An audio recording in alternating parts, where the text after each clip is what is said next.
Welcome back to the channel, everybody. Today we are going to be doing players who are too good for their teams. We've got a player from a top half team and a player from a bottom half team, and we'll maybe talk about potential moves from in January or sometime in the future. So let's get into it. Who wants to go on, Cal? Who have you got for the top team? I've got Aston Villa. I've got Ollie Watkins. Okay. Oh, I think this season, and especially back in the last season, he was just bagging. He was bagging goals for fun, and I think him getting in the England squad now, I think has elevated him in terms of he's catching the eyes of top teams. And I think he could. One team I think he could do well for would be Arsenal. If they don't go and get Ivan Toney. I could see that. But I mean, because we have all said Jesus is not the man. No, he's not. And I feel like they need a serial goal scorer, and already in however many games he's played in the Prem, he's got 4 goals, 4 assists. That's mental. That's just in the Premier League itself. Against Brighton as well, wasn't it? Yeah, I think I saw him against England. I know against Australia, and it was quite a dull game, but he still ran the show. Yeah, he still looked good. He still ran the show. So who would Arsenal sell in that case? Would it be Nketiah or would it be Jesus? Or Nketiah. Yeah. I know Nketiah gets I don't know the how that man England got in the England squad. I went Man United. Oh, okay. He's not one of the best players there, but he could do a lot better. I've gone with Garnacho. Really? Yeah. That's a rogue one. Nah, I went Garnacho because I feel like he's really, really good when he comes off the bench. Yeah, he's good super sub. No, but he's 19 and he's just going to be living Marcus Rashford's shadow for. He's basically until he's about 25, 26. Do you know what I mean? Yeah. And I feel like when he comes off the bench, he makes a big impact. Look when he come up against Arsenal. I know it was a disallowed goal, but he gets them big goals, late winners all the time. Electric. Yeah, and he gets the goals basically. With him being 19 as well, he's going to spend key years, like maybe the next 5 seasons, behind Rashford. And Rashford, as we know, Rashford can only play on the left. They've tried him for years at striker, can't do it. On the right, he's not that guy who's a winger who crosses it in. He's going to be on the left for his career. And you could say Garnacho can play on the right as well. Yeah, but he's not been proven there. So if if they're going to chuck him out there, then you've got to pray that he's going to be good. Otherwise, he's going to turn into, I don't know, someone who's a Jadon Sancho. Yeah. So probably not to the same level, but I get what you mean. Where would you put him? I could see him back at Atletico under Diego Simeone. He does look like a Simeone player. Yeah. Like he's up for it. Obviously, they're both Argentinian as well. But at the moment, they've been playing sort of a 3-4-3 system with Atletico. So they have a guy called Samuel Lino at the moment at Atletico. He's getting good numbers at left mid, and I feel like he could just take over there at Atletico and be the man. Or I could see him maybe replace Kylian Mbappe when he leaves PSG, going on the left. They are, I'm not saying it's like for like. Yeah. No, I think PSG is a more realistic one. As it sounds, because they are trying to recruit younger players. Yeah, exactly. They're going smart with it. Yeah, because obviously on the left they got Mbappe, but I think like Kang In Lee and stuff. They're not great players at left wing, but so maybe they're ones that can develop. Yeah. So him maybe Goncalo Ramos up front as well. Like that would be class. So I could see Garnacho. I think he's a better player than what he can be at United. I think it's a rogue one, but that's fair enough. He's made a point. Case. My top half team, technically we are top half team, is my club West Ham. Yeah. And I've gone Lucas Paqueta. Yeah, of course. Yeah. Obviously, he was a subject of an 80 million bid from Man City. Yeah. Is that correct? Yeah. But allegations stopped the move, I believe. Yeah. But he was marketed as this like creative string puller in midfield. And I was looking, and he's got 25 tackles. It's the most in the West Ham team. Okay. Yeah. And you know how they go, Casemiro is this midfield destroyer? He's got 4 less. And Lucas Paqueta is meant to be this creative dynamo. He just does everything. Yeah. He just does everything. Yeah. He's just that the full package role. sort of thing. Yeah. I can't lie, I was bracing for him to go to City when the bid came in. I was like, he'll definitely go. But then I couldn't see both your key players leaving. No, I sort of held that up.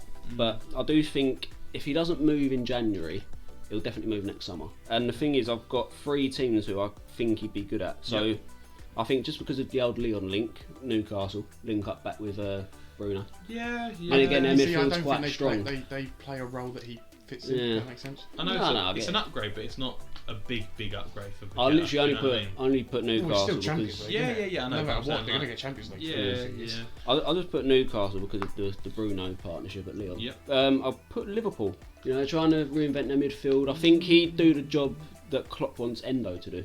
Is it not what Szoboszlai does? That's what I'm thinking. Nah, Szoboszlai is more advanced midfielder. Yeah, but then he also drops back. Oh, so you want Paqueta to be like a ball-winning midfielder? Like he is with us. A box to box. Okay, Yeah, like he is with us. I think that's what especially Klopp in tackling numbers. That's what Klopp wants Endo to do, and I don't think he's that sort of midfielder.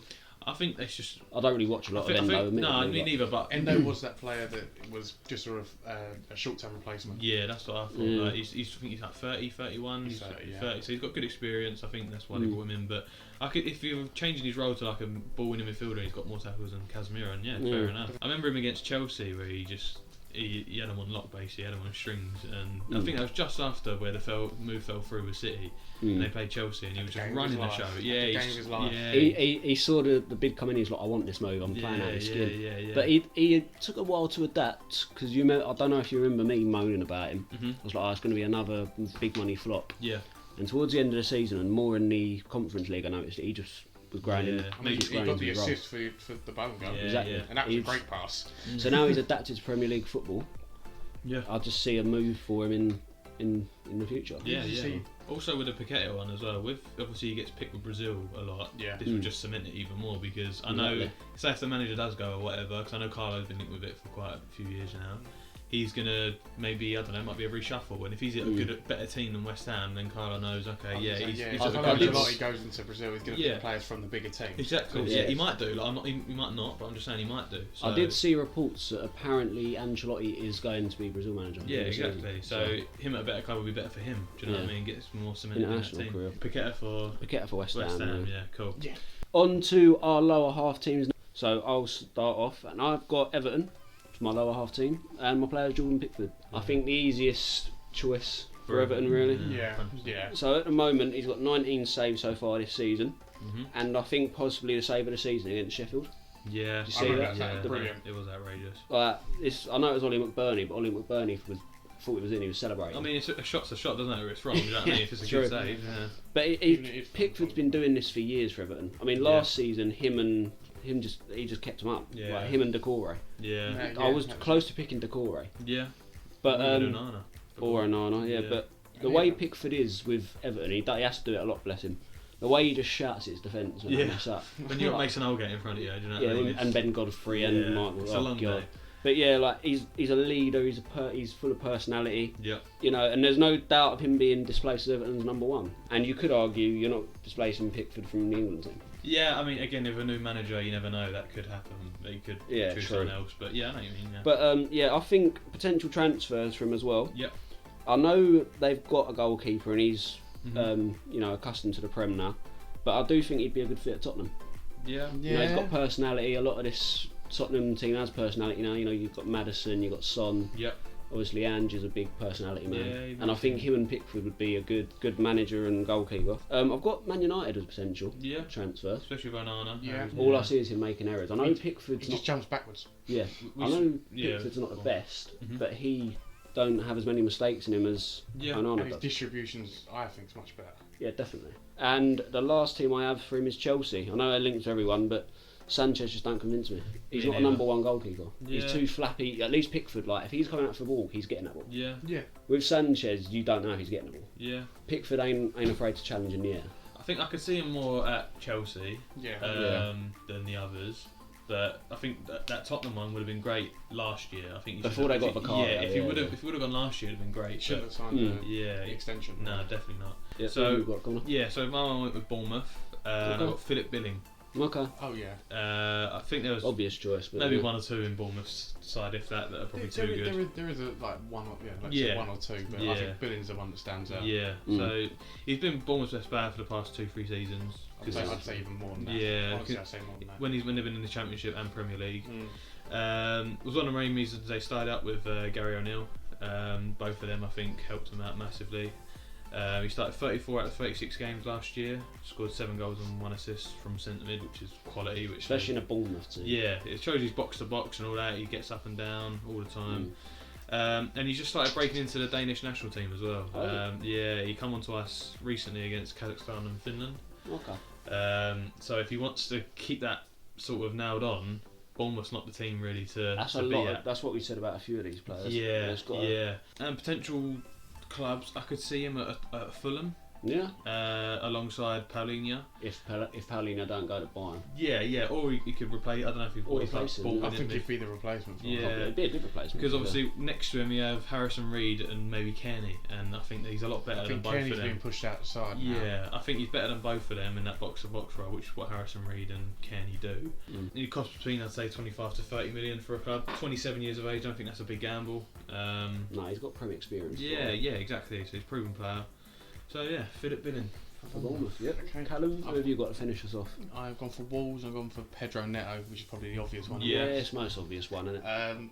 This season alone, he's got 1 goal, 5 assists in a Wolves side, which is poor. And you think 5 assists? I think that puts him top assist charts. Joint with Madison, I think, and someone else. That is ridiculous. For the team he's got around him as well, which isn't the best. Yeah, that's it is unreal. unreal. I think 18 successful dribbles as well. Yeah. For how many games as well? Yeah. He's had left backs a lot this year. Yeah. No matter who he's When I was watching Wolves against Liverpool, Joe Gomez was in no man's land. He had no clue. Yeah. And when you look at Wolves in the past few seasons, they've struggled for goals for years. And if he's creating the goals, he's probably the reason why they're doing so well this year. Of course, and I think the last 2 seasons, I think he has been hindered by injuries. Yeah, definitely. Played only 18 games last year, didn't score a goal or get an assist. Season before that, 13, 1 goal, 1 assist. His last good season was 2021. Yeah. That was 5 goals, 6 assists. And if he's got 5 assists in how many games from there. Maybe you want to hit 35, 40 games a season, but if he's only getting 18, he's got no chance really. And I think easily he's worth, you would say, 50 million. Yeah. So why the market is... Where should I say? Yeah, where could you see him? United? Yeah. Maybe. Yeah, If they on the right push wing now. Rashford. Anthony's... But then Anthony's... but the thing is, Pedro Neto's left-footed, so he can, if he does play out right, he can cut in. I'd say he'd be... Son's get on a tiny bit, but if they want to push him up top and get rid of Richarlison, they put him at Tottenham. Yeah. I think it'll be a lot of money though. I think maybe it's just a bit too much for Tottenham personally, but maybe. Yeah. You just don't know. You don't know how much a team's willing to spend for a guy like Neto. I could probably see him at like a La Liga side. Obviously he's Portuguese and that. Maybe I don't know. A Barca. Yeah, like obviously they've got Felix on loan at the moment. They've got a few others that are not really Lewandowski getting on. You know, Ansu Fati's just gone Brighton. Or even like in a previous one, PSG. Yeah, definitely, yeah.